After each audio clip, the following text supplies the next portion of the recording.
Let's talk about magic and how magic works in different levels in your system, or maybe in your, I don't know, your campaign, or in the several universes we see around us. We could have like high magic, which means that magic is going to be available to everybody.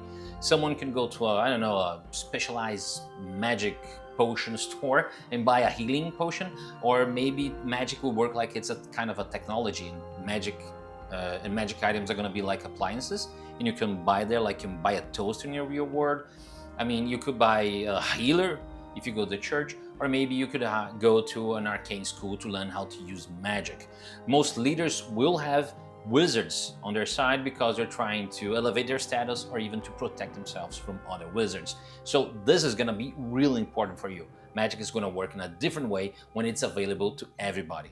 Good examples about this are going to be something like Harry Potter, you're going to be something like Warhammer 40k, or even Forgotten Realms in Dungeons and Dragons. If we go to the other side of it, if we go to low magic, we're going to have something here that magic is not going to be available in your daily basis. People are not going to see magic on a day-to-day, and maybe you're going to see a wizard or a spell being cast once in your lifetime if you're lucky about it. So wizards are going to be those mythological creatures, maybe like those hermits, wise, that you go to talk about it, and maybe in your adventure that's someone that's going to give you counsel or give you a quest, or otherwise they're going to be even the villains of the story. And if you have a magic item, this thing is going to be the stuff of legend. And the fantastical creatures, they're completely isolated, far away from any civilization, and probably they're the last one of their kind. Good examples about this universe would be like things like Lord of the Rings, Game of Thrones, and Conan. And between the two of them, we would have something that people call mid-magic, which is obviously a little bit of both, where people know about magic, they know that it exists, but they don't have access to it. They probably saw a wizard, they probably saw someone casting a spell, but not everybody's going to be able to cast a fireball. In this kind of scenario, only the elite will have access to magic, because it's going to be expensive and extremely powerful. So arcane schools are still going to be available, but getting into one is going to take a lot of effort for you. You're going to have to study a lot, or even maybe have someone to back you up so that you can find yourself into one of those. Good examples of all this would be The Witcher and Avatar: The Legend of Aang. And if you think about it, I think that magic is best used if it is a spectrum and not something that you put in either one of those boxes, because if you look at Avatar: The Legend of Aang, you have several types of magic between the several different cities that you have. I mean, Ba Sing Se has a lot of magic. The whole communication system and the way they transport things between the city is made out of magic. I mean, it's bending, but you can call it magic. So the thing is, in Ba Sing Se, you have a high level of magic.